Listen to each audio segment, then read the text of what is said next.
What could be more Christmassy than a Christmas tree and a snooker table? You join us here in the Jeremy Thorpe Arena.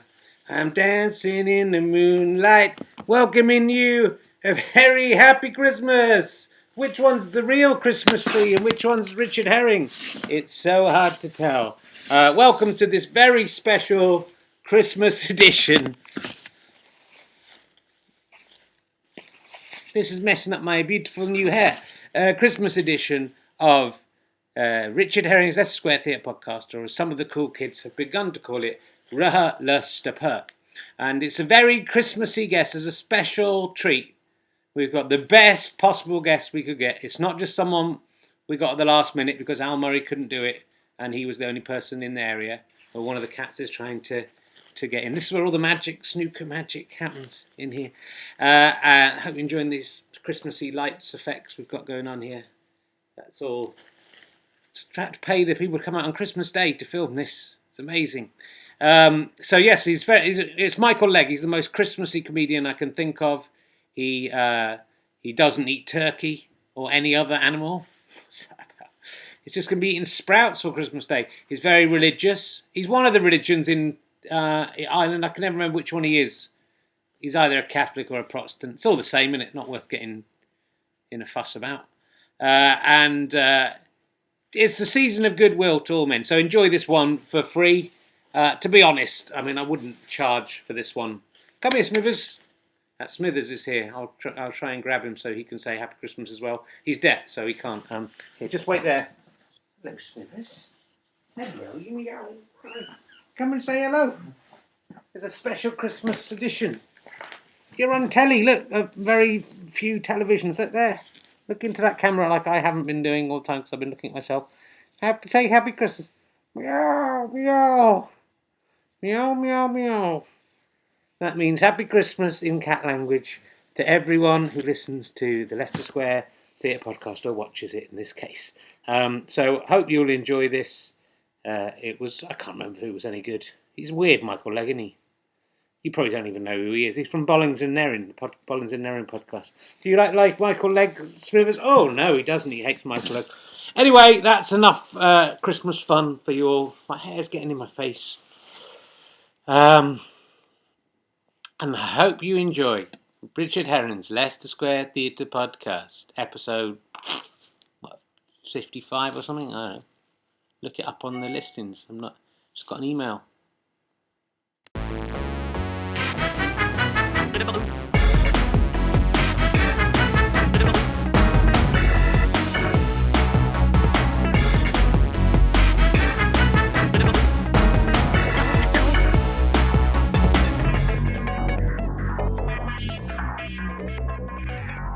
Ladies and gentlemen, welcome to the Leicester Square Theatre. Please welcome a man who has just eaten a stinger tuba. It was as bad as he remembered. It's Richard Herring!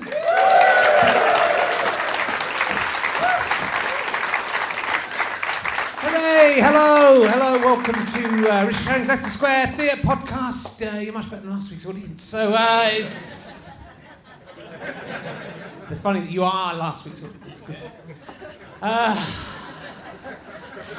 Some of the cool kids have started calling it RHLSTP. Oh, wow, they've gone crazy. So it was very exciting this week. The new acts of Live at the Apollo, the new series of Live at the Apollo were answered. I thought, this is it, 27 years, 14 solo shows.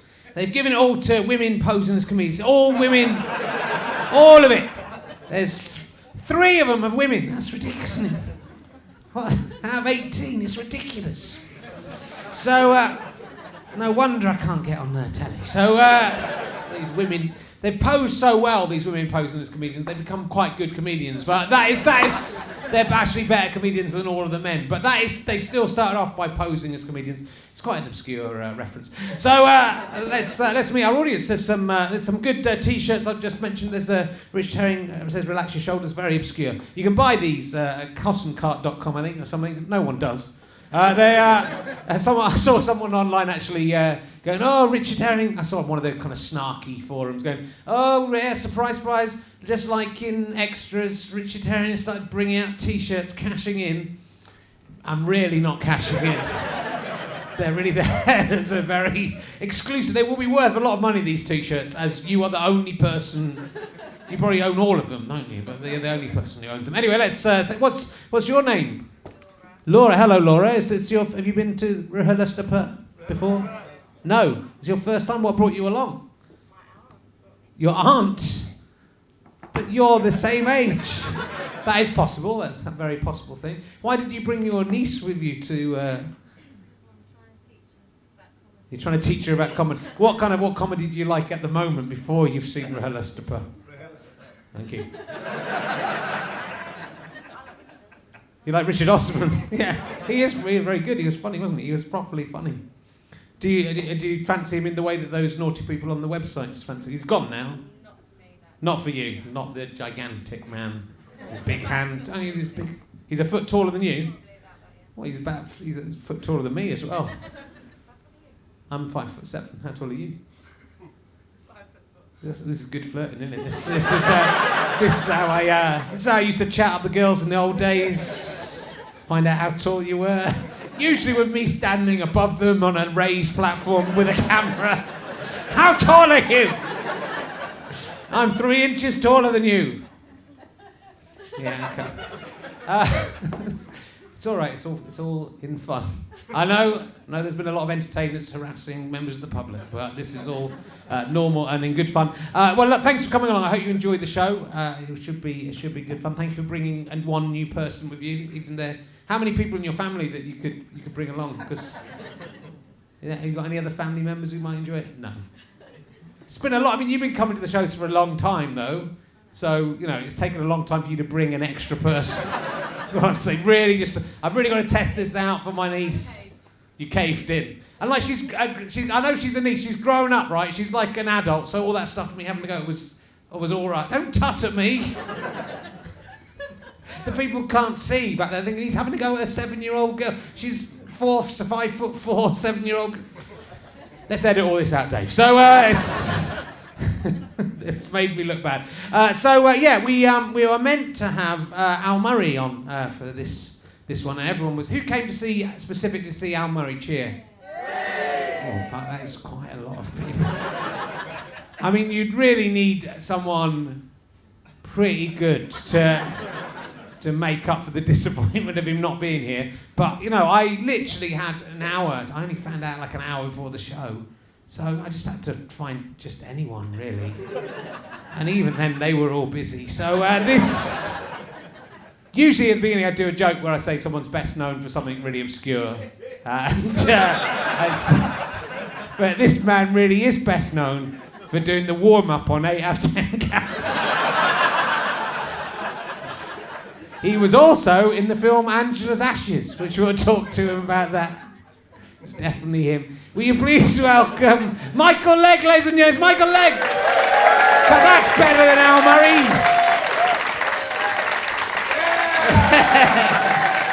Yeah! I'm here for the beer! And whatever the lady wants for the woman. That's a good way. I've now got a catchphrase. Yeah, it's good. And you've antagonised a quarter of the audience who like that catchphrase. It's good. Like me, I like it because it bought my house. So, how is it doing warm-up for 8 out of 10 cats? How did you... Oh, it is amazing. There's nothing... there's no better feeling than having... Because they're a properly lovely audience at 8 out of 10 cats. I really mean it. They're really lovely.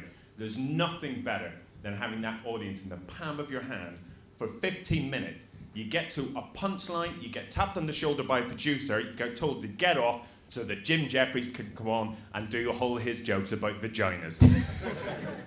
Hooray! You're quite an angry person, Michael. I should I'm say angry. that. That's all right. I'm quite angry. You can't clap. Rubbish. That's quite a silent clap. It's not just clapping, it's clapping like a clap. I suppose I could just do that. There's no reason why that wouldn't work. Yep. But I like to make it look like it's a clapperboard. Yep. I can't use a microphone. That's my main. While I'm clapping. That's what people have paid for. The people at home won't know what that's about. Because before the show, I have to do this. Yeah. Because we can't afford a clapperboard. But I was over there when you did the first one, and I didn't hear anything. I'm not very good at it. You're really bad at It's not really my job, is it, to do a clapperboard? Well, you do the warm-up for this. To be fair, you can go, famous for doing any time cats warm-up. But the thing I do a warm-up for is very popular Yeah. and famous. Yeah. Look what you do a warm-up for. For me. You. For myself. You. No one would warm up for you. I couldn't get anyone to do it. No. Even the guests I was free. Even the guests don't turn up half the time. I thought I was going to have to interview Me Too from the snooker podcast. Which may still happen. Well, let's get straight into this. This is always fun. Have you been to the Dirty Brick Confessions site? That was brought to my attention. I mean, I know that you've talked about it before Yeah. on your podcast, but it was brought to my attention like a long time before. I was surprised that you were on there, but you are. Yeah. No, a lot of people are in the warm-up, man. Yeah. You know, and then they fuck a real comedian. You've got Al Murray's one. He only had Yeah. one, and Al Murray's one was I want to have a pint with Al Murray, followed by a night of sex. That is one of the weakest Brit comedy It's confessions whatever I've the ever seen. lady wants for the woman.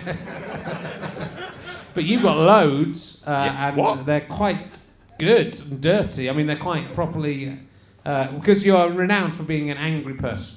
Yeah. I'm a warm-up man. I want to get Michael Legge really angry at me, and then mid-rant just get on my knees and slowly start sucking his cock. See if he can stay angry. I think he would probably be angry. You know what? The thing is, I probably would be really... Because you know what? It'll happen at an inconvenient moment. Never happens at a good time, a blowjob for me. You know, so I'm topping up my Oyster card. What the fuck are you doing? No! And I'm tapping angry. in. You're already angry as well, so you're not like necessarily ready straight away. No. Just can't make me calm down then a blowjob, not just, oh, I'm cross. What do they think's going to happen? Like, what, an angry blowjob? What do they think? I'm going to break her neck with my cum or something? Could be a gentleman, we don't know. I want to have Doctor Who themed roleplay sex with Michael Legge. So do I. In fact, I often wrap a scarf around my knob and have a wank, so it's fine. Good. A few weeks, this is a good one. We talked backstage about your resemblance to Dave Gorman. A few weeks ago, I had a dream in which I had sex with Dave Gorman, and Michael Legge was standing next to the bed shouting something. I remember that. About... I can't read my own writing, about a bed or something. Then Robin Ince appeared and shouted at Michael Legge for shouting at us. It doesn't sound enjoyable, but the sex was in fact great. In this dream. Yeah. I was going along with that until that bit. The sex was great. Yeah. Doesn't sound like me. Well, to be fair, it was Dave Gorman having the sex and you're just shouting at them while Robin Ince shouts at you. Would you be up for that's something also like that? like some sort of weird shouting human centipede. Yeah. Human shoutipede. A lot of people are interested in your shouting and ranting, turned on by it. I'd wait until Michael Legge was in full rant, then grab him, unbutton his shirt, and slowly kiss all the way down his torso, unwrapping him like a dirty present. I'd love to see him incoherent with desire. Well, I'm often incoherent. Yeah. It's rarely with desire. It's with desperation. My main fear about this is that someone will find this book, which I've just written these in, and think they're my own. Because I've done them about a lot of comedians, but especially with this one, it's just like, fuck, he really wants Michael Legge to shout him. What's he... Is that why Bob Monkhouse got so worried about all those years ago? Oh, I'd love to suck Ross Abbott's cock. Got off the internet. What? So you have a Chortle Award-winning blog. which I find quite offensive. Yeah, you were really upset by that. I Very remember that. upset. You'd written like 3 blogs. I'm not kidding you. It's probably the proudest moment of my entire life. Not the award. You being angry about me getting the award really made me happy. Really, Yeah. you know, it's a proud moment. It was a smack in the face for me. Yeah. At that point, I'd been doing a blog for. I don't even know what the award is. Can't give a shit. I've written a blog every day for 12 years. I mean, in a way, I feel I've wasted a lot of time.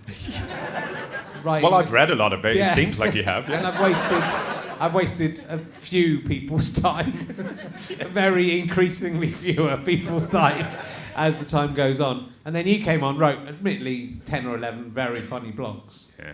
But Out of then 50. Steve Bennett comes up, I have an award. Well, to be fair, 5 years before that, I very drunkenly had Steve Bennett up against a wall in Edinburgh, screaming, "I'm 1 star, am I, you cunt?" So he might have thought, "I'll just give him an award. He won't threaten me anymore."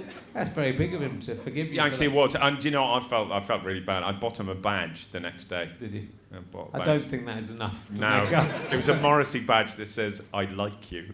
I That's thought, right. let's creep him out while I'm saying See. sorry. A lot of people would have loved to be pushed up against a wall with you being furiously angry. Yeah, he didn't mind that. It was me blowing him that he really hated. He was trying to top up his oyster. So I had a long time to research this. About Al Murray. Yeah. How was it being in Angela's Ashes, the film movie? I Angela's imagine it Ashes? was great. Yeah. It was mainly filmed outdoors. That would have Yeah. been nice. Yeah. Is there someone famous in it? Yeah. That guy, Begbie. What's his name?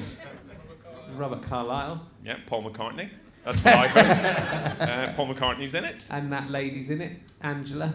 I'm really delighted Her that the real Michael Legge, the actor Michael Legge. There's an actor called Michael Yeah. Legge. The real one. He said no to this tonight. Because a lot of people come to my shows thinking I'm him, and then they get disappointed. But I'm really, really happy that a lot of people have been writing to him on Twitter and telling him how unfunny they thought he was. It's really nice. But you've had to sign autographs as Yeah. him for people. People think you are him. Yeah, even after an hour of watching me in a show and they're fans of him, they watch me and they go, God, he is an amazing actor. Look at him playing the part of that wheezing old man for an hour, screaming at nothing. And then they ask for an autograph. Do you ever get mistaken for Michael Legge, the massage therapist in Hereford? Yeah, Yeah. yeah, quite often. And I have to sign autographs. Do massage. Yeah. I've just quickly read his website, and I think he used to be a chef, but then he became deaf, I think, or blind. Whatever. I can't remember. And now he does massage therapy. Probably blind then. No? Yeah. You can still do massage therapy. Should we if he's do deaf. like a vote? You know, like you were doing with the chocolate? Yeah. Who thinks he's blind? Literally everyone unhappy about it. Yay! Stupid blind cunt. Yay! Who thinks he's deaf? Yay! Literally over here. That was weird. Well, something to consider. Something. Sarah Pascoe was talking about you as a hero of hers on her podcast. So I thought I'd better get you in so people could understand who that was. Yeah, and then it would make them feel better about themselves when they saw you and thought, wow, Sarah Pascoe could... Yeah, she Fine, aims okay. very low. But you are into veganism as well, and unlike Sarah Pascoe, you won't eat honey. Now, does she eat honey? Yeah, she loves she's it. Not, She laps it up. She's not vegan then, is she? Laps it up. Oh, I'm not going to close my eyes ever again. I regret everything I've just seen. Ah, God. Right. I'm almost to the point of tediously vegan. Yeah. Yeah, I'm definitely violently vegan. And there aren't many violent vegans We're usually kind we of don't peace punch, loving. we throw paint at coats Yeah. and stuff. Yeah. Yeah, I that's suppose what that is they- an act of violence, but then, it is an act. what is it about animals that you like so much, I think or they're- dislike so much, maybe? yeah, that you I don't hate want the them- taste of them. Yeah. I think that they've a right cheek in them thinking we should bloody eat them. They're quite cute. Do you not think? Do you know? You've got an animal.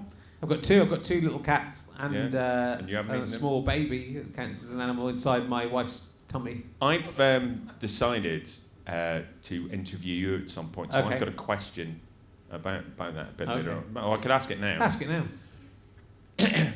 You're going to be a dad. Yeah. Fucking hell. Yeah, that's how I feel about it. I mean, it's sort of weird, isn't it? Yeah. To think that I'm going to be the role model of... Yeah. I've started talking to my baby through the eggshell of my wife's... Right. What have you been? Stomach You've lining. been podcasting your own child already. I did. My wife seems to not really want that. I thought it would be quite cool to put out a podcast of its first crying. Yeah. Well, you're going to play it at snooker immediately. Probably will. Yeah. Is your baby? Do you know what your baby is? I do know what it is, but we're not letting anyone know, and I'm terrified that I will use a personal pronoun that will give it away. Okay. Do you? Let's see if we can trip you up. How do you feel about your wife having another cock in her?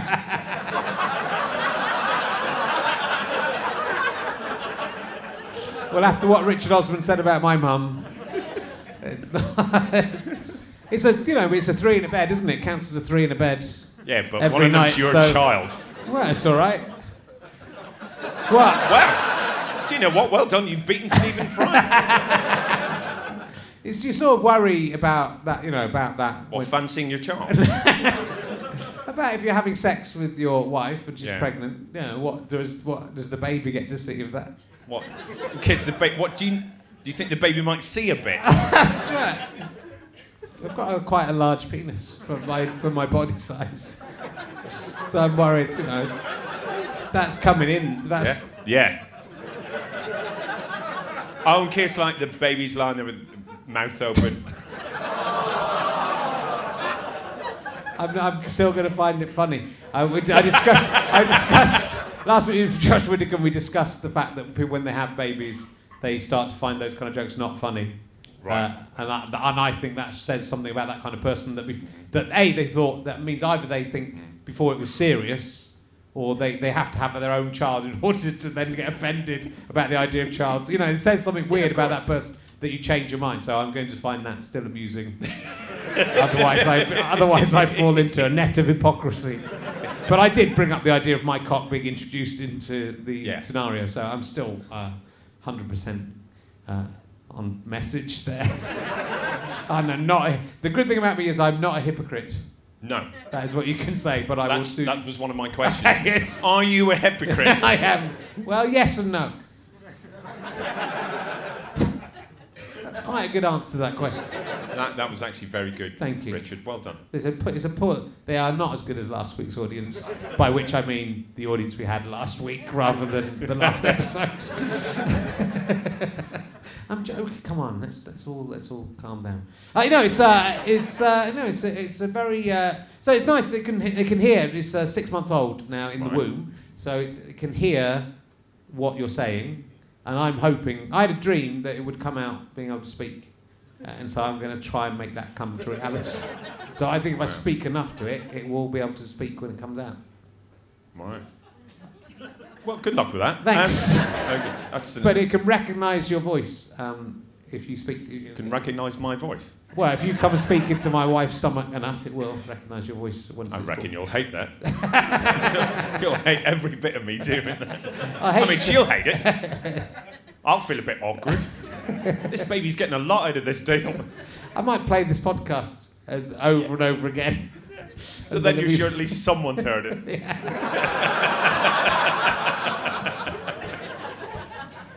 Someone did tweet beforehand that if there's a pointless in the future of Richard Herring's guests on Richard Herring's Esquire podcast, you will be a pointless answer.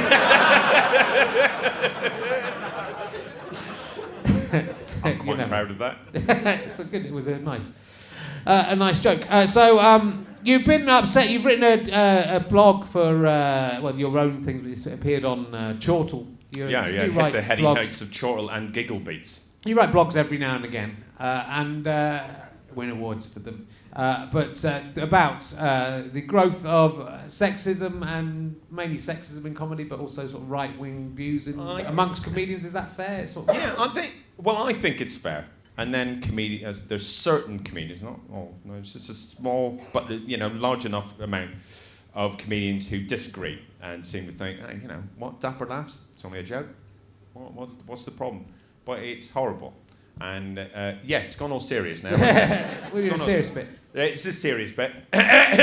But sooner or later, surely, that you remember that lovely alternative comedy wave of 1979? I do. Yeah, that sort of like we would have gone, ooh, comedy seems like an exciting thing. I think that might be stamped out completely. And obviously Dapper Laughs is going to like strangle Alexei Sale on stage for that person's amusement by the sound of things. I just think, there's clearly a rise in sexism in comedy, I think. And what's worrying is the amount of comedians who support comedians like Dapper Laughs, who basically just run up to women in the street and go, "You have breasts," and then run away. Actually, it's not even that sophisticated, but it is that gruesome. And then, of course, we've got Charlie Drake 2000, Andrew Lawrence, who basically, I didn't think anyone was going to get that reference. I'm surprised one person sort of did. And he's now saying that he does not support UKIP, and in doing so has said he supports UKIP. So it's all gone horrible. Remember, it used to be all left-wing and nice, but now it's all mean. I mean, I suppose it's good that there should be a spectrum of views within comedy. And I suppose the thing, people feel that comedy should be not constrained by political correctness, I suppose. Is the thing. So it's like that. It's just a joke.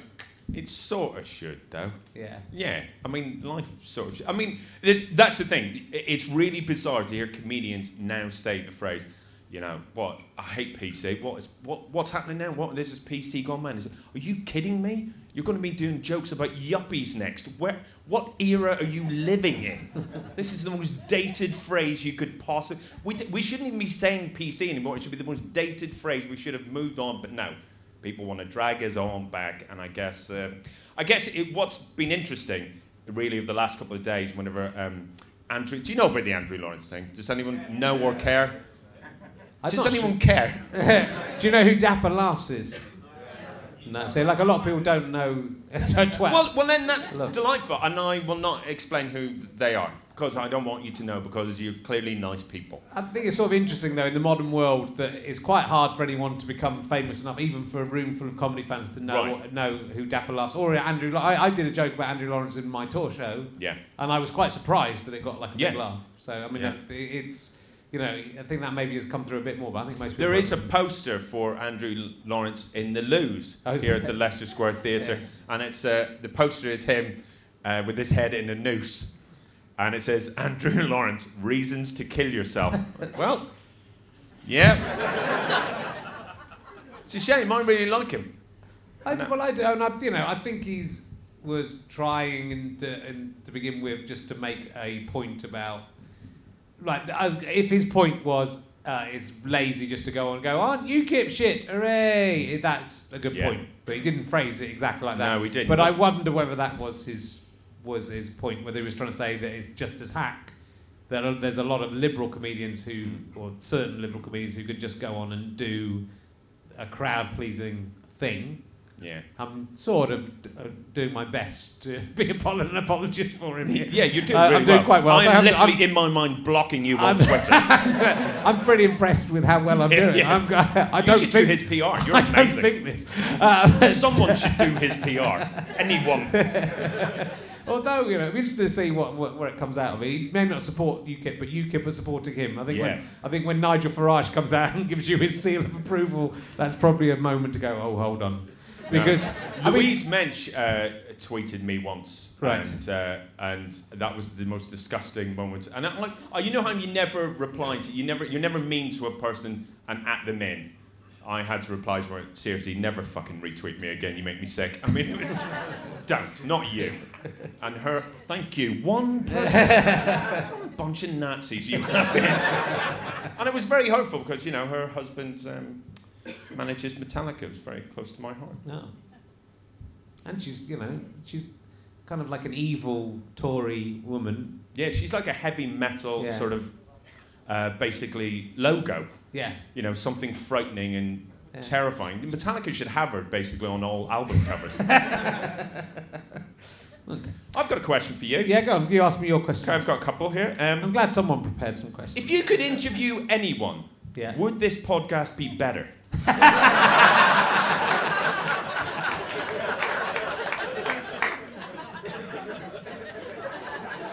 I'm trying to get. I'm doing 55 of them, so I'm getting. And 4 of them were with me. No, that's not even including the Edinburgh ones. I'm getting better at it. If you could, I can't say statistician. say I wasn't available tonight, Yeah.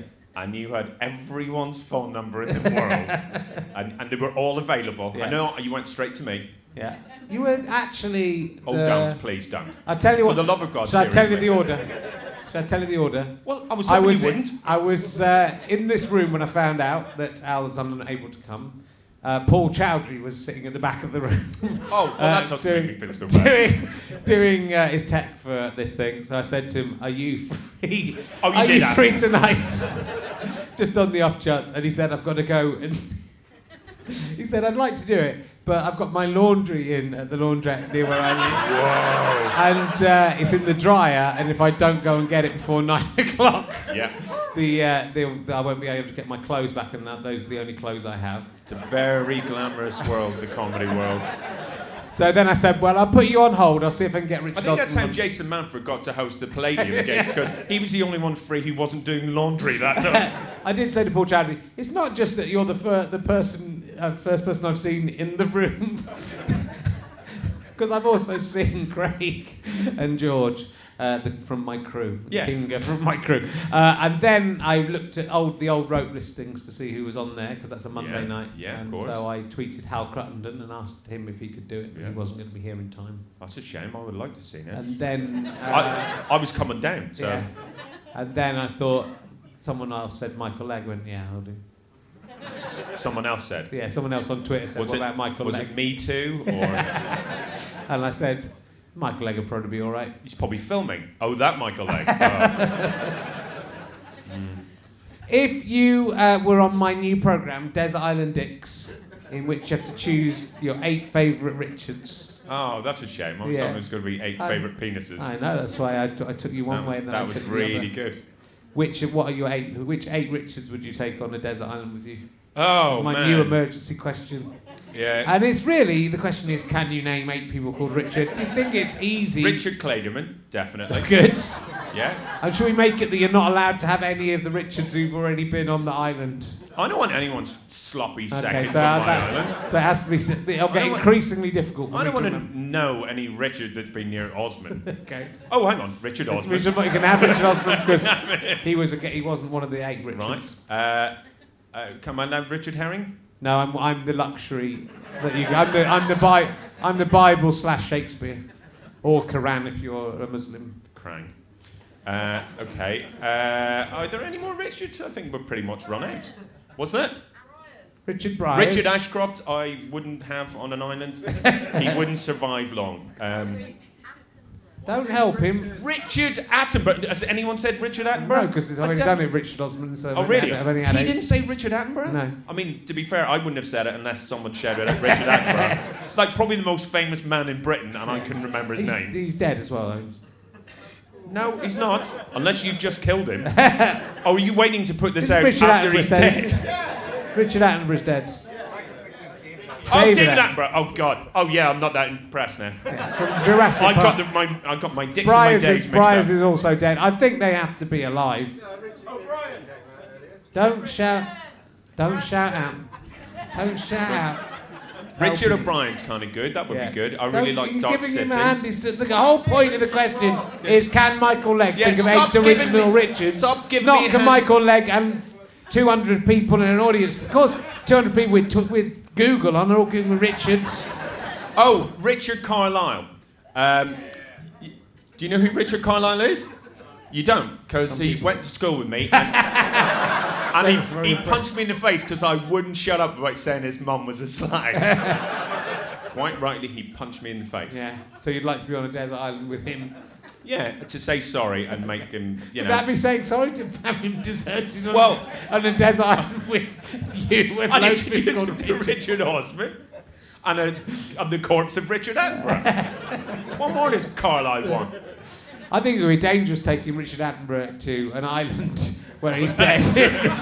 You might take a bit of his That's a whole DNA. bag of DNA. Brilliant. That's amazing.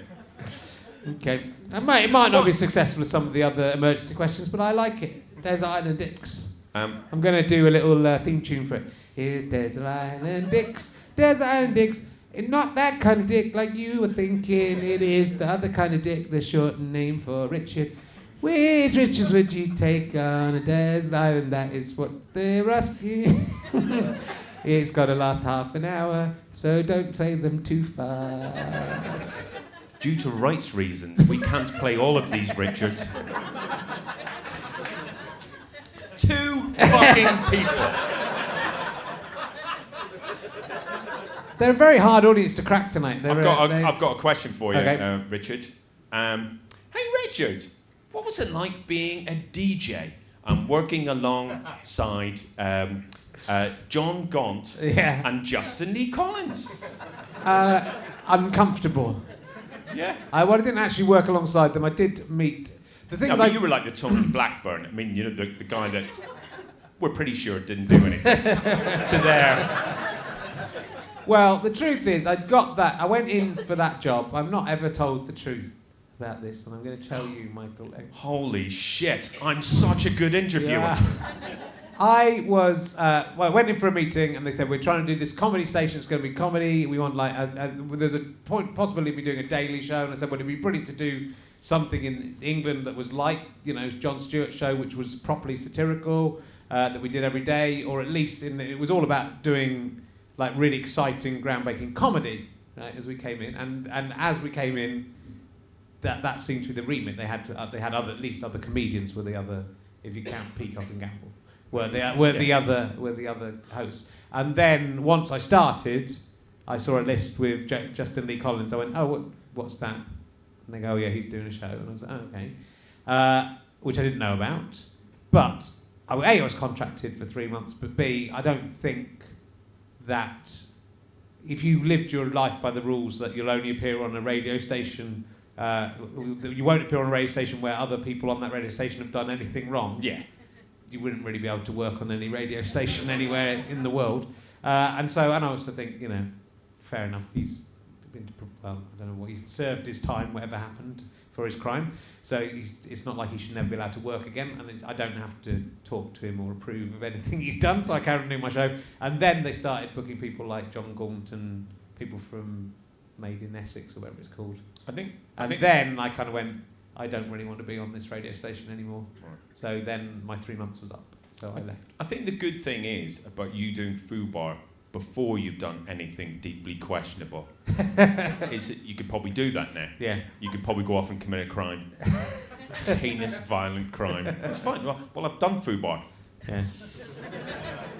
I've done the worst thing I'm ever going to do. It was, but it didn't quite live up to what I thought it was going to be. They sort of changed the remit of this whole station halfway through to be a sort of shock jock thing. But then John Gaunt got sacked, or he walked off or whatever. Got sacked. I don't know what the details are. All I know is when I went on holiday, John Gaunt had tweeted me about my play not being very successful. In a sort of a chin up, Richard. No, with you all the way.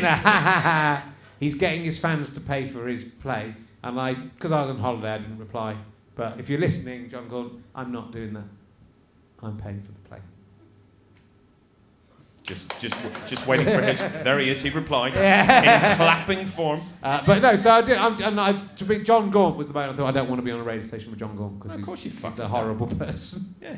And we used to take the piss out of him in my Bollings and Nerrin podcast. Oh no, that was you. Yeah, Collins and Herring podcast. Oh yeah. Do you know what I was thinking about that? I tweeted some. I tweeted something. I tweeted the world, I guess, or a very small part of it, saying, "Oh, do you know it'd be nice for Christmas if Collins and Herrin came back, and Precious Little came back, and the Trap Songcast came back, and the Gentleman's Review, and like there was in a small way, a ridiculous amount of very lonely people going, that would make us so happy." So now you two have to get back.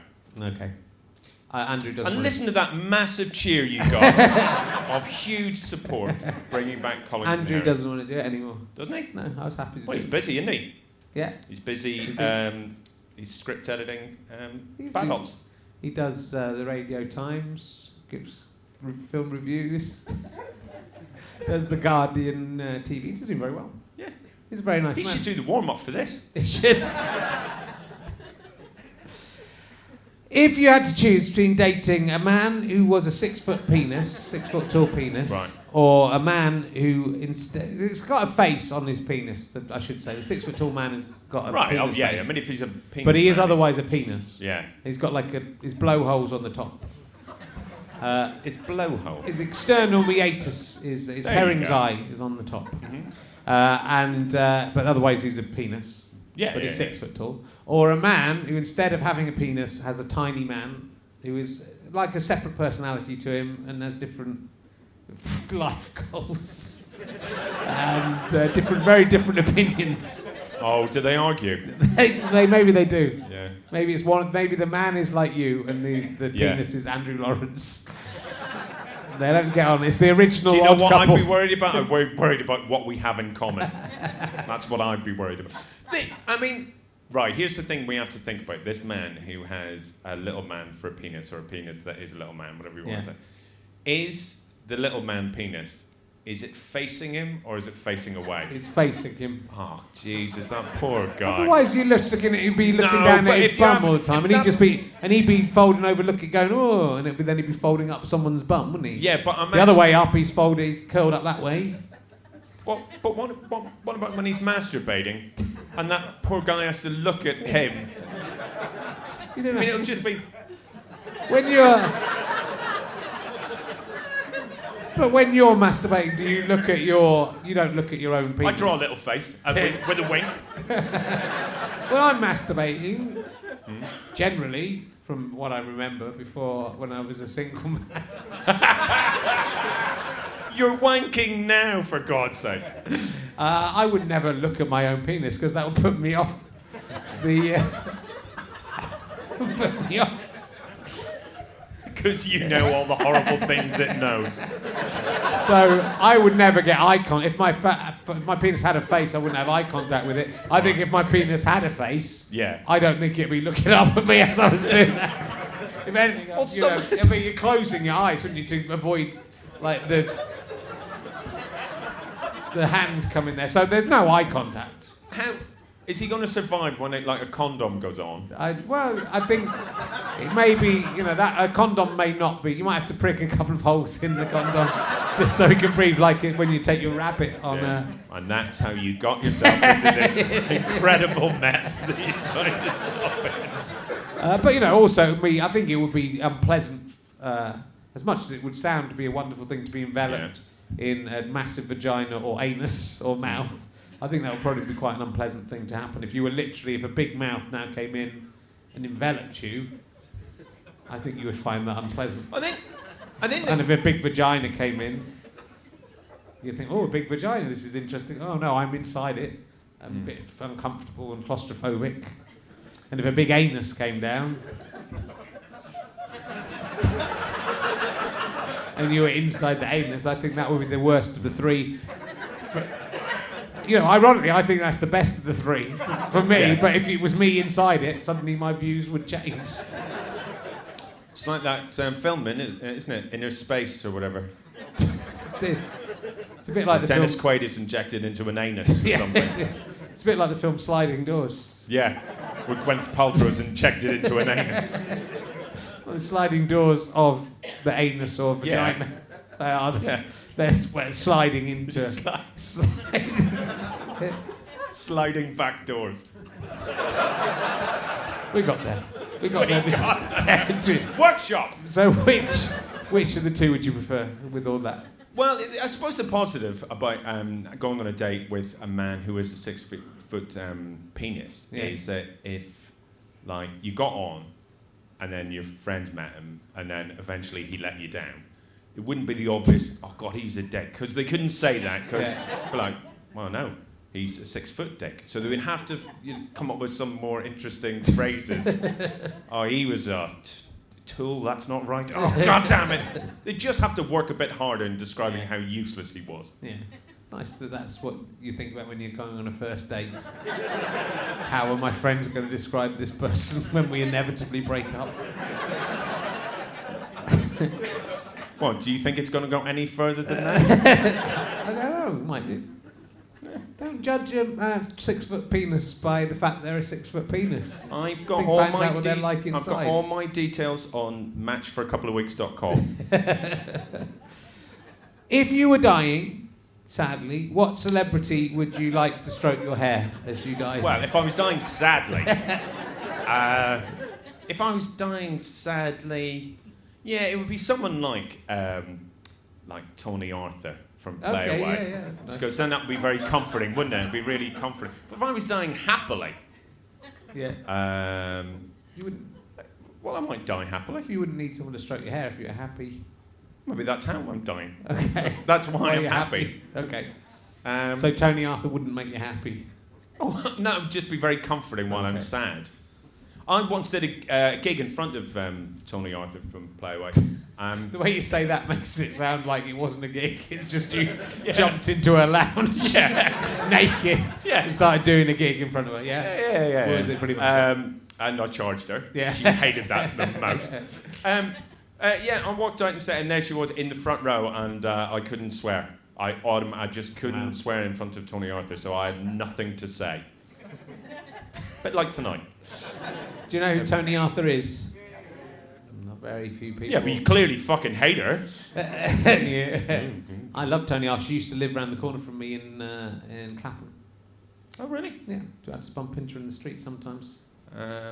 Andrew Sachs used to live around the corner from me. Did he? Yeah. Who did you used to live around the corner from? Ron Moody. Ron Moody used to live next door to me. I've sent him Christmas cards 3 years in a row. Not one from him. Lionel Bart used to live above a half licence near to me, so we could get the two of them together. Oh, that would have been brilliant. Yeah, most people in this audience have no idea what we're talking about. Do you know what? I reckon that what's his name? Badil and the really handsome guy. Robert Newman. Yeah, they've It's sad for Frank Skinner, that, isn't it? Don't you think Frank Skinner thinks he's handsome? It drives me nuts. Every time you see Frank Skinner these days, he's always like, stop it, you're not going to get the Bond gig. Fuck off. Anyway, I think... Someone's a bit jealous about Doctor Who. Oh, that episode was really good, though. Anyway, I think they're now, Newman and Badil, have built a time machine.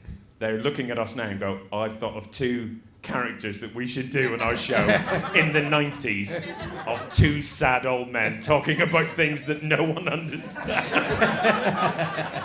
And then talking about, that's your mum. That's what I like about this podcast. It's eclectic. And have you ever seen a ghost? No. My mum swears blind that she was driven to church once by God.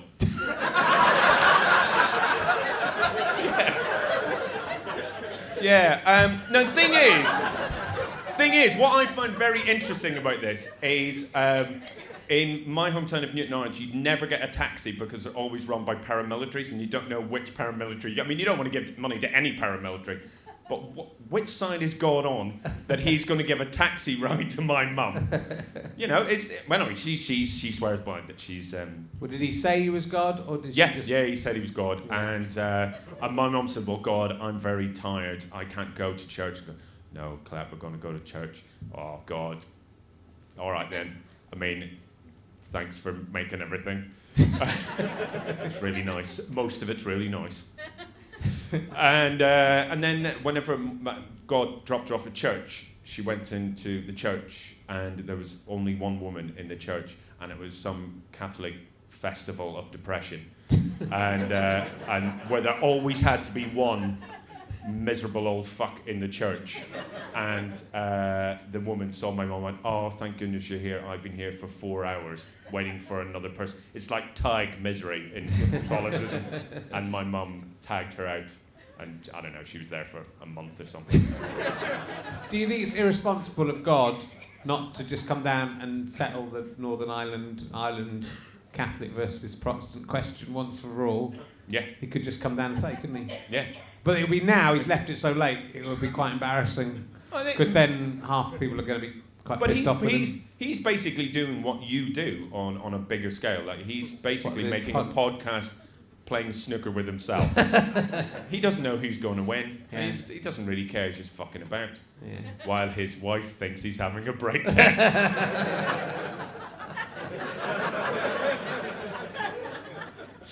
Can I have a baby so I have someone to talk to? Well, all right. She really doesn't like the Snooker podcast. No. I've only listened to it once and I can't listen to it. I can't. And I love everything you do. I can't listen to it. It's the too best scary. thing. It's not. It's not. It's like you. That man's got a T-shirt of it. What better advert could there be for how good it is? A man has bought a T-shirt of it, so it must be good, Did right? you buy a T-shirt? Did you make it? You bought it. Thought you could buy those online. Oh, for fuck's sake! We sold one of them. That's worth a lot of more money, than that you podcast. should sell. It's worth a lot of money, that. Yeah. Well, I mean, it's a great experiment. There's the latest episode. I'm going to do another one this week. Yeah. Because we're trying to find out what happens next. Yeah. The last one, though, my wife came home unexpectedly and found me doing it. And then she came downstairs and she said, she was with her. She was with her friend and their friend's daughter, and they wanted to come down and watch Frozen. And I was in the TV room, and she came down the stairs and she said, "Are you playing snooker?" And I haven't listened back to it, but I think people would listen to it and just assume we set that up, and she'd come down, and I said, "Just sound as pissed off as you was. Sound as if you're really pissed off, and you think I'm mentally ill." And they thought, actually, a really good job of making it, but it's that really happened. And I hear the door, and I go. Because they told me they were going to the park, but they were actually just going to Shepherd's Bush Green, which is not the park. But you know the park's miles away, so I thought I had loads of time. But you know now what this podcast is. Your actual podcast, Richard Hang Leicester Square Theatre podcast, has now become. It's the after podcast. It's like the Game of Thrones post-show on telly. It's where we discuss one person. Yeah, we should have one of those. Oh, yeah, but it's just you disagreeing with yourself. Yeah. But my wife thinks it's terrible. Yeah. Yeah. And embarrassing and the worst thing I've done. Yeah. I think it's quite good. I genuinely think it's the best thing I've done. But you've only listened to one, so how would you know? It's like The Wire. I just couldn't get into it after that one. I didn't understand the references, the culture. Didn't get it. No. I don't understand you and your drugs. This is an emergency question. I actually misread it. I'm going to ask you the misreading. I don't think I've ever asked it. Do you have a favourite tower? I think that's quite a good emergency question. That's a really good emergency question. I quite like Scrabo Tower. Okay. Doesn't get enough press, Scrabo Tower. A couple of fans of And that's Scrabo it. Tower. I'm just going to leave that there. Okay. Scrabo Tower is a tower in my hometown of Newton-Ards. Okay. Newton-Ards is the name of a place and not It's just a mumble. Newton Iron. No, it's Newton-Ards here. Okay. When you're It sounds like Newton-Ards, someone Newton-Ards. taking the piss out of the idea of Northern Ireland. I thought that's what you were saying. I'm from Dundee.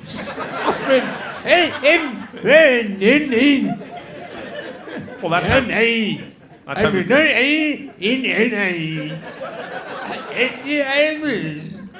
It's my That's- Northern Irish accent there. And somehow those peace talks just break down. My birthday is July the 12th. I know you can't. My favourite colour is orange. And I like having stones thrown at me over a big wall. When you die, my mum will piss on your grave. I can't help when I was born on my favourite colour. Well, you could change it. You could be like Russell Kane and change your date of birth. He's 34, it says so on Wikipedia. Though it does then say citation needed. He can't be that much older than that, can he? Let me ask you a very good question about that being Michael Legge. I asked you all the Al Murray questions backstage, so we can't do that. It's filled up a bit more of the book, which is good. You do a show called Pointless Anger. Should have got you on with old Robin Richard Ince. Osman from Pointless Anger. Oh yeah. Should have. How do you backstage when you met Richard Osman? Mm-hmm. You sort of said, "Oh, nice to meet you," as if you'd never met before, but that if you had some connection. Well, Some kind. everyone knows one another on Twitter. So you've don't been they? talking to on Twitter. Talking on Twitter. What have you been talking about on Twitter? I said, it was really brilliant the way you did that on Pointless the other day, Richard. It was really good. I like the way you guys looked at one another and smiled. Why don't you just fuck? That's basically what I did. Okay. I wrote a very long blog once about those two, and I think they should just bang. Yeah. They should just get it the hell over with. Be nice. No one agrees. There's no way known that they haven't. A lot of people agree That's because true. I've been to Dirty Britcom Confessions and a lot of Oh, people really? want to see it. Yeah. A lot of people want to see that.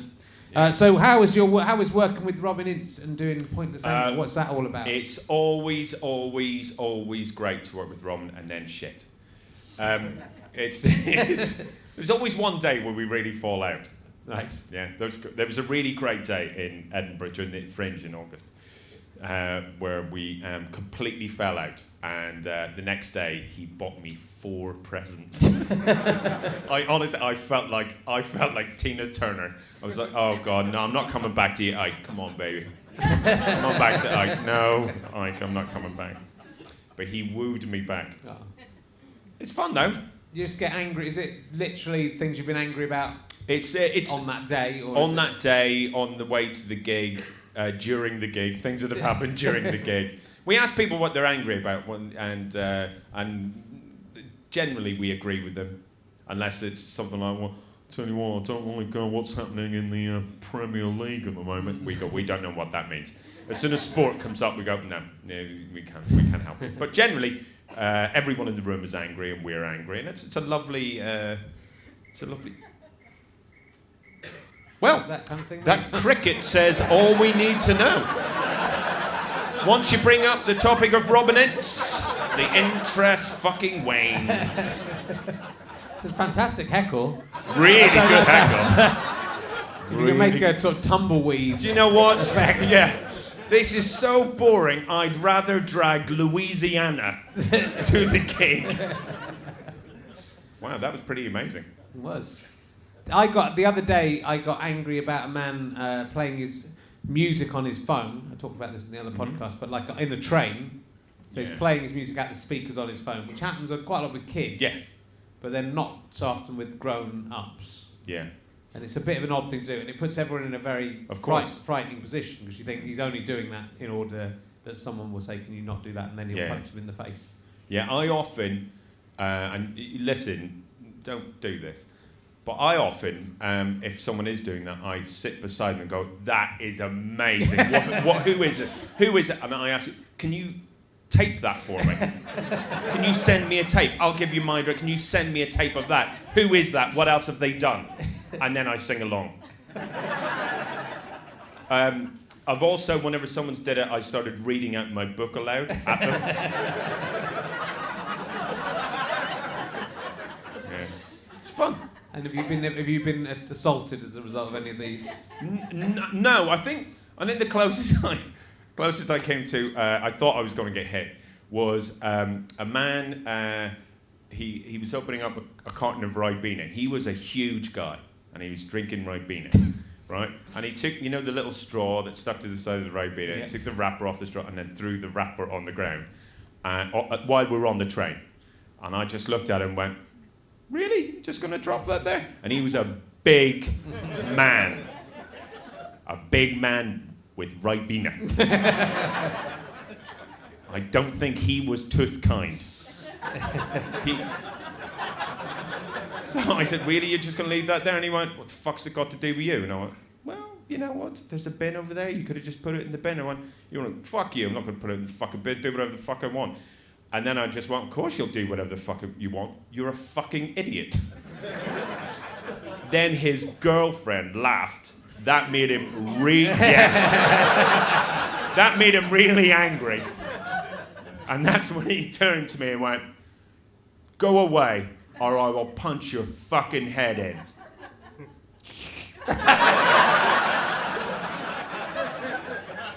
And it's the scariest, most threatening non-threat of all time.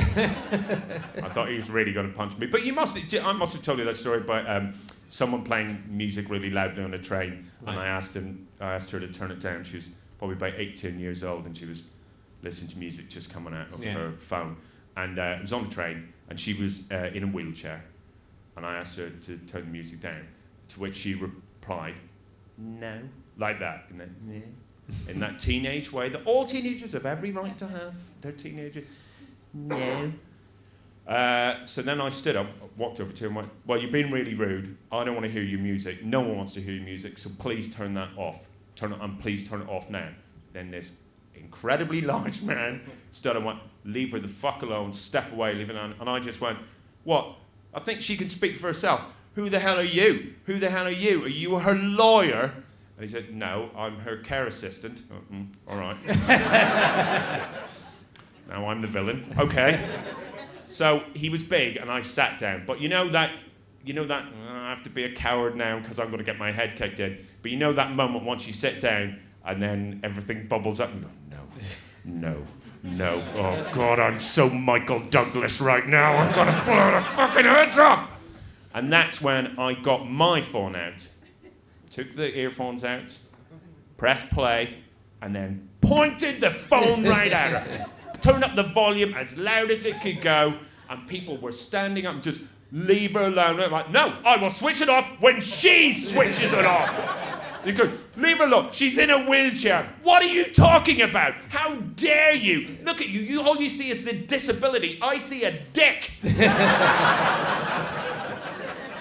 And I just went, no, just flash it. And people got, sit down, you'd stop it. And eventually I had to sort of cower and switch it off. But you'll be delighted to know, if I have not told you this before, I was listening to the Bollings and Nerrin Podcast. That's probably what made people very angry, though. Yeah. It's not so much. Yeah. We like answer me this! Sit down! It's just brought a man shouting, bumming, bum, bumming. Yeah. And you're pointing that at disabled. Yeah. Right in their face, your mum's a fucking idiot. Yeah.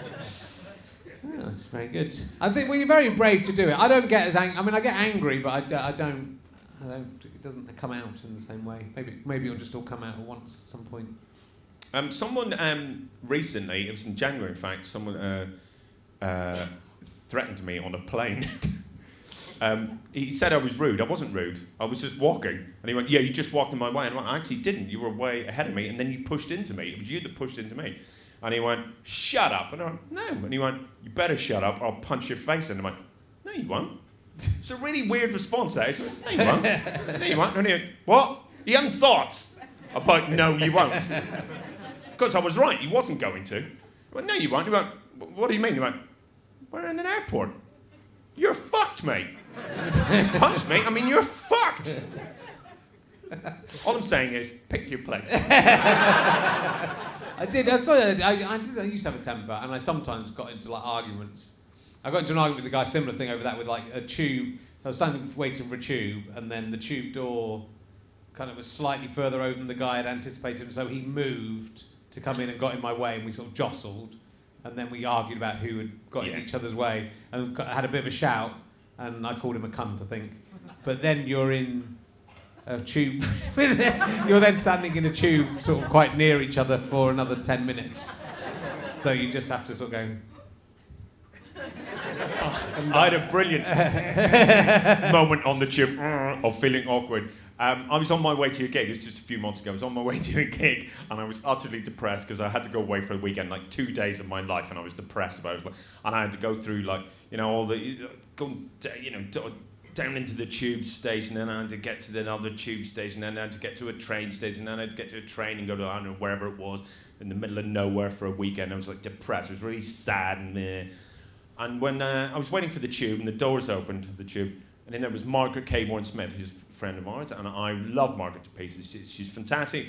I was so happy to see Margaret, and even more happy whenever I saw her with her finger right up her nose, picking away, and I went, ah! I ran over to her and went, get that out of there, and whacked her in the hand, and really laughed hard, and then looked up, and it wasn't Margaret.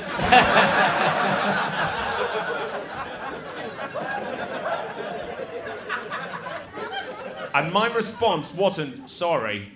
I was in hysterics of laughter. Because it was the closest to an out-of-body experience I'll ever get. I saw me do it, and I was going, ha! You dick! And I heard the doors close. It's like, I just hit a woman! And now I have to stand here beside her. Luckily, she was very understanding. She started to laugh because she saw me breaking down in front of her. So, oh, that's nice, this man's having a breakdown, so... Obviously, I've seen Margaret since, and I have hit her. Balance. So, let me ask you this question now. It's picked up a bit. It started badly, and now it's going all right. Yeah, no, but definitely reference it. But I think, because it just took a long time for people were just furious at the beginning that you weren't Al Murray. And it's amazing that you've managed to pull that back. Well, my right-wing material about hitting women, really... Well, I'm looking at the wrong side. That's why it was taking me so long. I was thinking, what's all this Jesus I have promised rubbish? Do you have any unusual phobias? Oh, yeah. Well, see. What? Oh, yeah. Well, I don't know if it's unusual. I'm terrified of the sea. Absolutely. The sea? Terrified of it. My parents took me to see Jaws when I was 6. Yeah. Which probably means nothing to you because you're very young. But I'm very old. And when Jaws came out, I was 6. And I went to see it with parents, and I freaked out. Quite rightly. So I've been terrified. And apparently there's lots of men my age who are terrified of the sea. Right. And I've believe it or not, I've had relationships. Shall we end it there? My partners have said to me, like, we should go on holiday. I'm going to cure you of this phobia. Nope.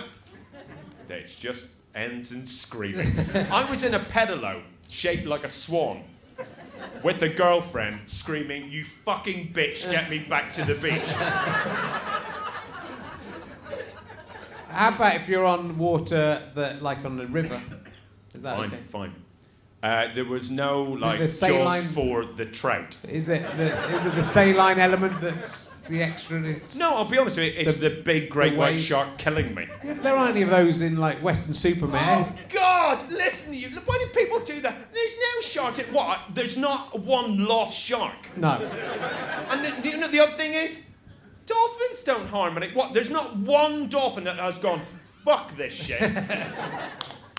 I'm going to kick someone's arse. I went in a little boat once, and I was with a girlfriend. I went in a boat in Florida. She said, "Are you going to like it, dear? You know, it's really nice." I'm like, "Well, you know about my phobia." Yeah, it's fine. Yeah, I was like, and then I just saw this fin pop out into the water. I went, shit! Don't worry, it's just a dolphin, and I started killing her with an oar. It's a lovely day out. Oh, so you can't go, if you just wanted to go on holiday and sit on a beach, would you be terrified of the sea lapping? It's only if you're in the sea. I've been on some of the most beautiful beaches in the world and not set foot in the sea. But you know, like a shark could jump out of the sea onto the beach and eat you there. Yeah, but that's how brave I am. I'm willing to take that risk. Okay. Have you got a phobia? No, I'm not afraid of anything. Really? What's about dinosaurs? Oh, I tell you what, I do have a phobia. Yeah. Polystyrene. Oh, right, I yeah. don't like polystyrene being rubbed against. Did you go to see a film about polystyrene when you were 6? I went to see Jaws, Yeah. and I realised the shark was made out of polystyrene.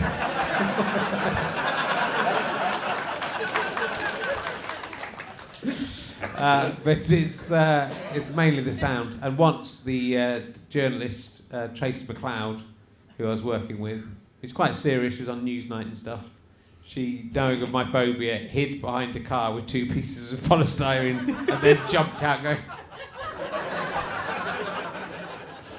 Which, yeah, I thought was irresponsible. And but it makes me so angry that I kind of slightly lose control of myself as well. So I like sort of like the Incredible Hulk, but with polystyrene, and just be going, don't do that. Yeah. Ah. So that much like the You Incredible wouldn't Hulk. like me when I cringe a bit. That's enough to sound. So don't use that knowledge against me. No. Like Tracy I won't. McLeod did, or any of the people listening, because I will punch you in the face. Like a Michael Legge, it's the only thing that gets me. What is the closest you have come, apart from tonight, to dying? Well, this exact second. Yeah. Because, yeah. Okay. Yeah, this exact second is the closest I've come to So dying. far, now this one. And now this one. It's a good answer. Yeah. Have you ever had a near-death experience? I'll rephrase it. We've probably had billions, though, haven't we, that we haven't noticed? Yeah. Like, you know, probably like a car nearly hit us or something. Or like, who knows what's happened outside there? Yeah. We don't know what's going on. Could be the zombie apocalypse. Maybe we are the near-death experience. Maybe we are. Do you think if there was a zombie apocalypse, yeah, outside, and this were the only unaffected people, and we had to repopulate the world with these people, do you think it'd be worth bothering?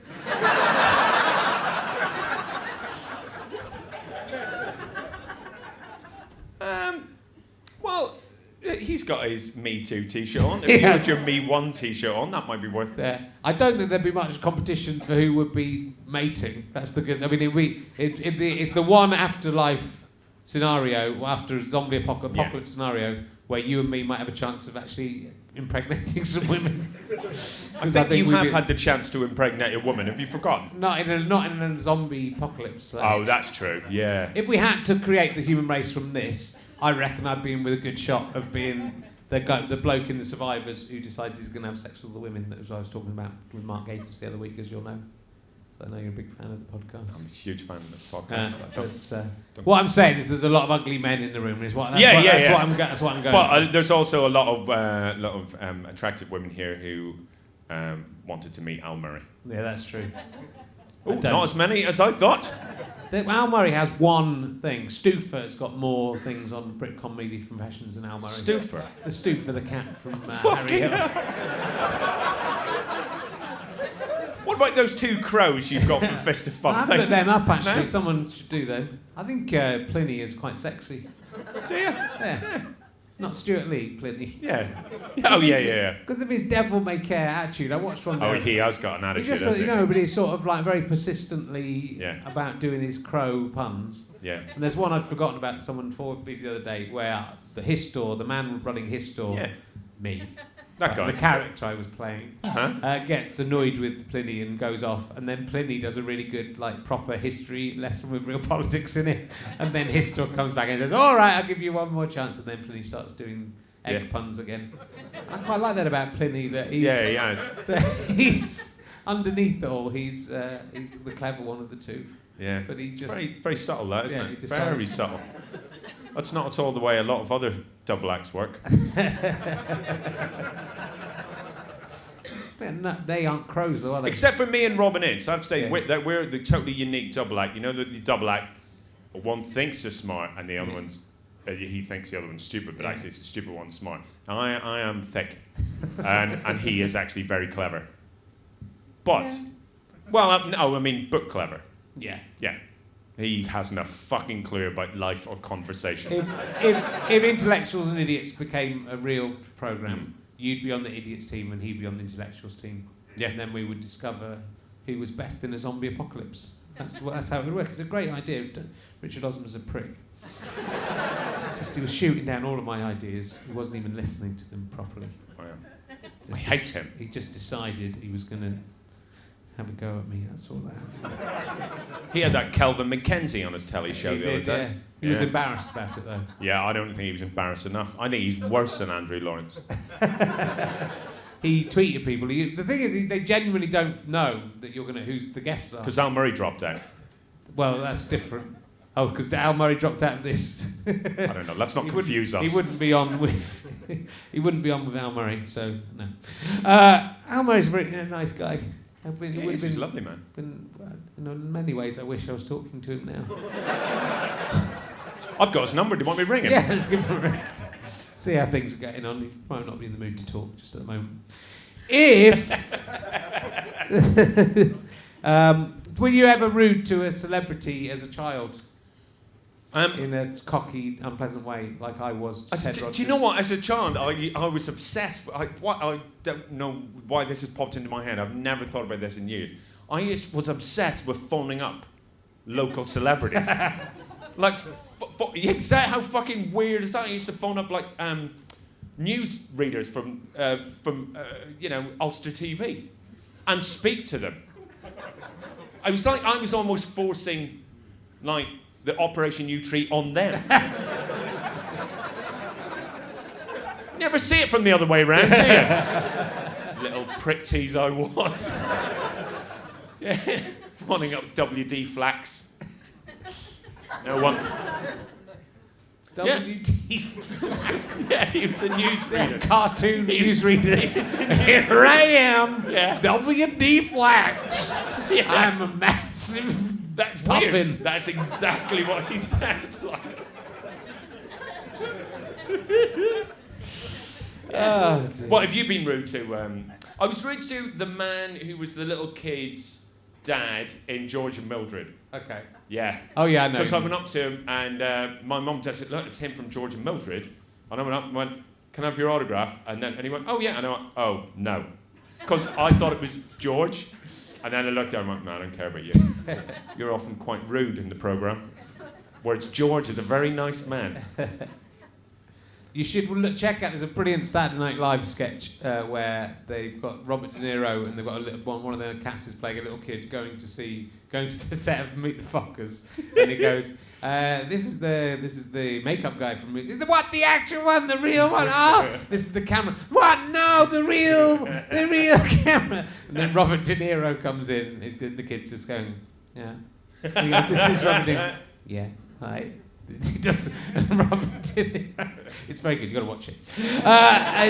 This is a little Google recommend. It's one of the funniest things I've ever seen. And then he says, "This is my script assistant. He helps me choose the scripts." And then the kid goes, "Where was he going to analyse that?" It's really, but then to front out to Robert De Niro and actually do it. Yeah. It's fucking very good. I think fronting out to that man from George and Mildred, who was George, is pretty and that was face. real. I've just thought of one that I was rude to. Do you remember Murphy's Mob? Who remembers Murphy's Mob? Everywhere you go, everything you see, someone's. I found the. It's the Google whack. Yeah. That one. No, in fact, nobody. Does anyone remember Murphy's Mob? Yeah, okay, it's not them. Johnny, remember? Everywhere you go, everything you see, someone saying no, it's a tragedy. Find another place, 'cause you can't play here. Don't know what me and Phil Fry could never work out what the next line was. We thought it was spreading all your nits about, but we don't think it was that. I think it was, we don't want any kids round here. 'Cause you know it's gonna be a fucking, how does Peter Kay do this? And then the audience going nuts. It's gonna be alright. It was sung by Gary Holt, who was in Auf Wiedersehen Pet, and who died. Oh yeah, and he died. Yeah, but he sang the theme tune, I think. Yeah. And then in that show was a character called, who remembers Wurzel? from Murphy's Mob. Anyone? Oh, there was, and when I went on Camp America, and we were in the bus in New York, Wurzel from Murphy's mob was there as well in front. And Brilliant. then I went, hey, wanker! But I was really impressed, really. As with all the celebrities I took the piss out of. But then he was actually, then he was at university with me as well, and I met him at university as well. And then but he didn't remember me from... I never told him it was me going, hey... Yeah, you don't want to... Wanker, Murphy's Mob, wanker. Really, no one remembers worse. No one in this room remembers being called wanker by him. He was called In the Lewis 70s. Stevens, I think, because there was already someone called Stephen Lewis from On the Buses, right? Pointless answer. Come on, what's going on? That's what I'm doing. I'm trying to do that, but I can't believe what's happened to this audience. It used to be like the Borg, one mind that you could say anything to them, they'd know the answer to everything. And then this show's become successful and commercial. Yeah. And then the wrong kind of audience are coming along. Yeah. You talk about Wurzel from Murphy's Mob, and they look at you like you've gone insane and invented a children's television program. And in fact, when you were in New York, you were shouting at an empty seat with this mop on it or something. We did not get Murphy's Mob in Northern Ireland. Man, it was great. We were I busy tell you how the being theme- in Murphy's I Mob. tell you how the theme tune went. Everywhere you go, everything you see. It was about a mob. Murphy was the head of the mob. You're right. I think it was something to do with football. Is that right? Yeah. More and more people are remembering it now. That's the problem with most observational comedians who do this nostalgia stuff. Yeah. They go for the too easy stuff Really that easy. everyone knows straight away. But if Yeah. you really mine away at something that no one's got, eventually everyone remembers it. I think if I do this for another hour, everyone will say they remembers Murphy's Mob and will sing that song along with me just to stop it. I'm going to keep singing it until everybody... Everywhere you go, everything you see, some will say no, it's a tragedy. It's quite punky, isn't it? That Do you know song? what? Last night, me and a friend burst into... do you remember the piece of music that came on whenever ITV came back after the strike? You were talking about the strike earlier. I was. Made me go, oh, fucking hell, we were talking about that last night. We both just went, welcome, welcome, welcome home to ITV. Well, Yeah. no one should know that. There shouldn't be two people on this planet that should remember that. I'd forgotten it, but now I remember it. Oh, there you go. It's great, isn't it? It is. Now, the thing is, I I think haven't been that rude as a child. I was actually quite a rude adult, but I was quite a nice child. But it's one of my proudest moments. It's 3 separate moments, really. But I have been told to fuck off by all 3 members of REM.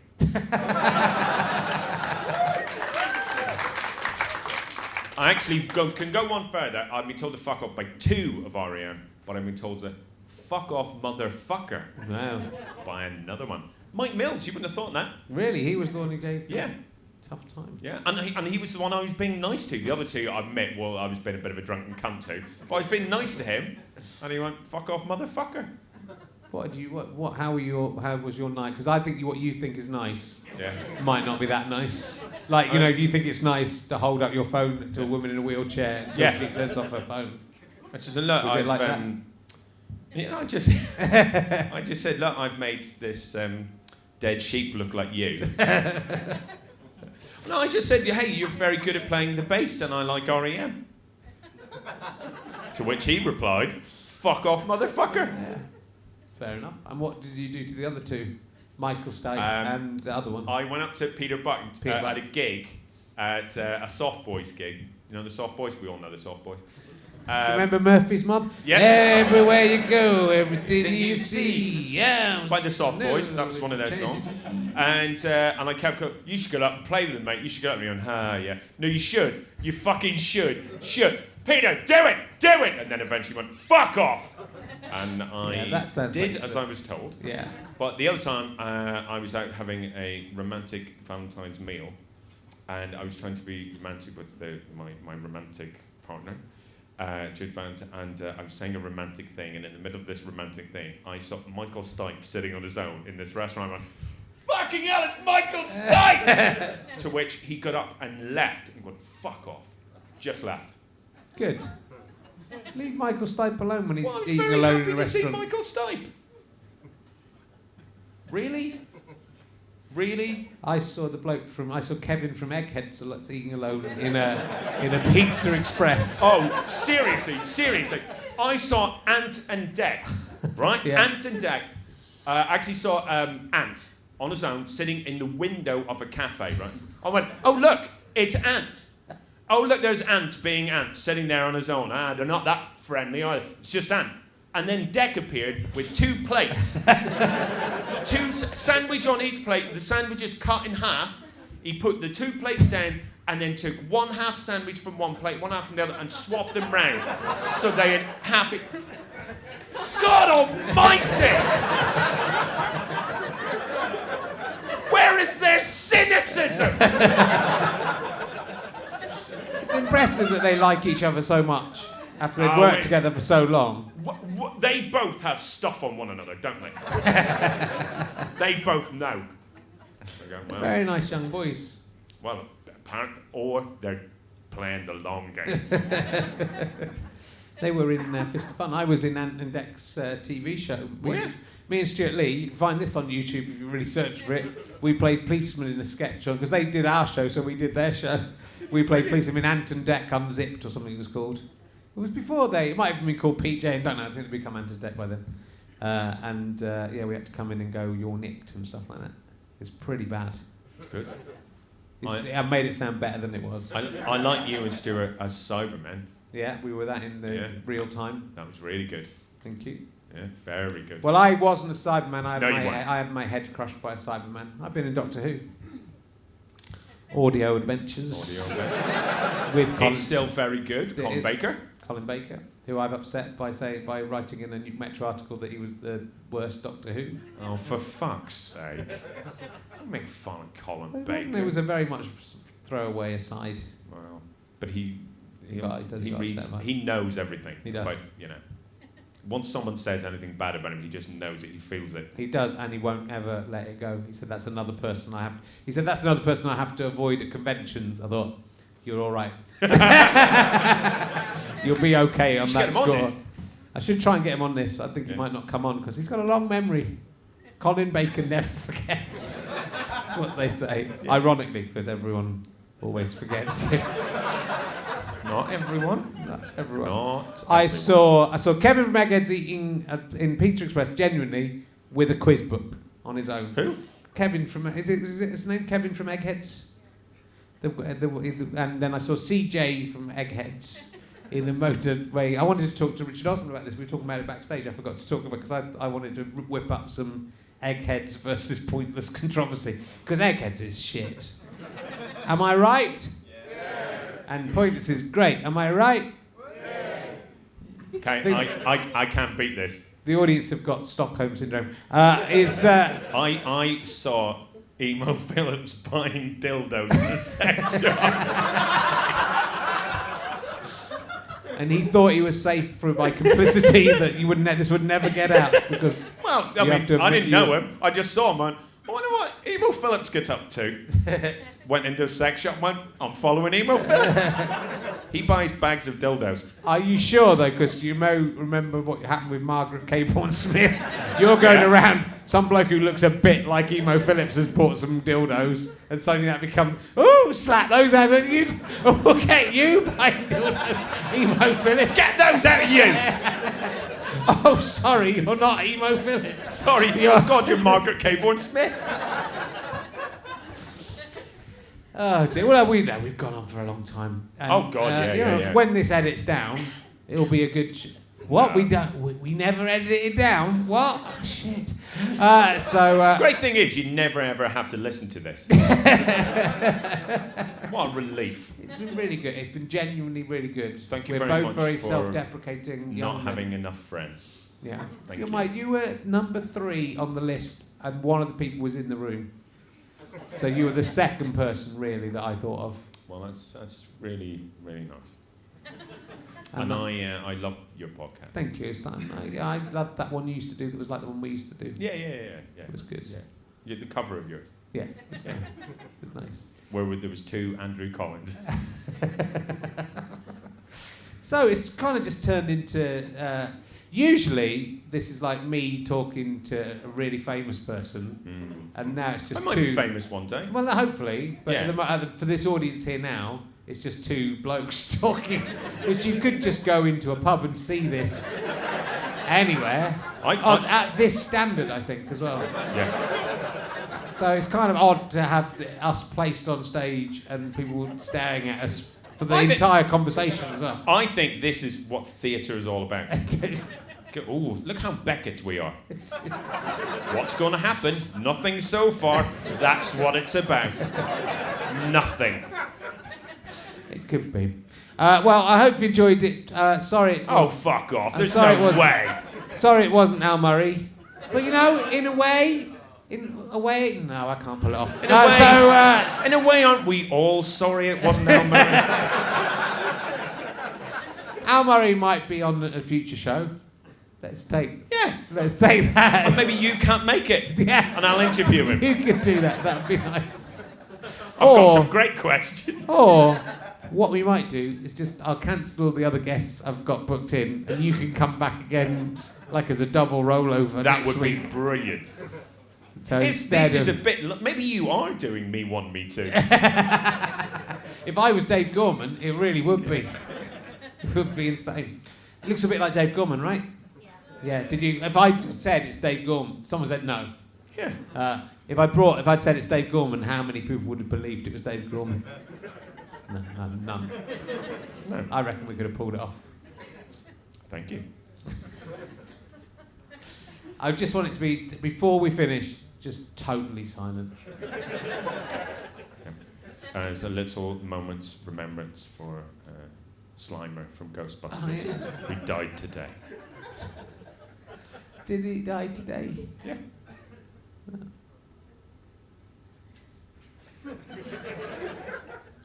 Didn't Slimer die a long time ago and then become a ghost? Yeah, but the ghost died today. Doug? Have you ever seen a ghost? No. I don't think they exist. I'm with Richard Osman on that. I've seen Ghostbusters, the film Ghostbusters. I think I'm going hysterical. I think we might just get to the point where, you know, like just repeating the Look, joke pointless. If we're going to end, and let's face it, we need to end this. Or Can we have one more sing along of Murphy's Mob? That would be too Yeah! One. Only if everyone joins in, okay? If everyone's going to join in. We all know the words, right? You don't know the words, make them up. You start. We all know the words and the tune. You begin and I'll join in.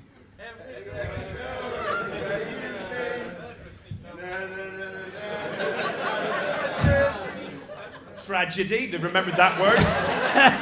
Some was saying, no, you can't play here. Get spreading all your nits about.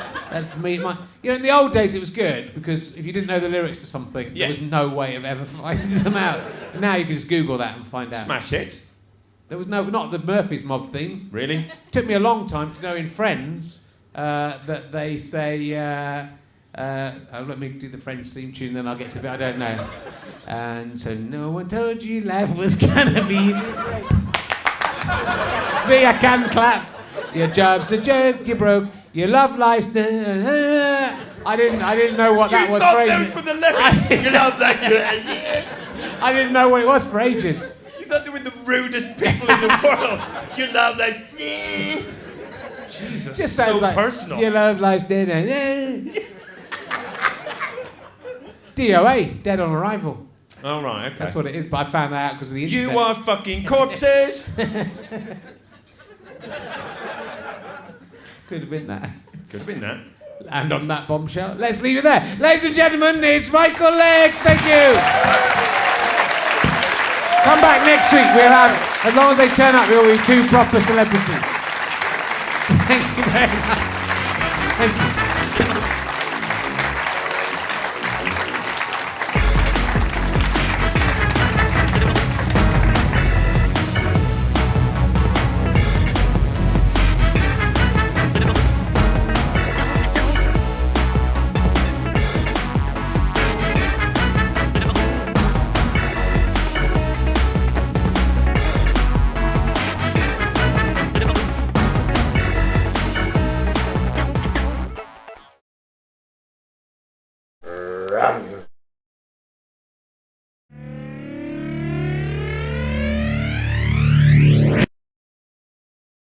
How'd you like them sky potatoes?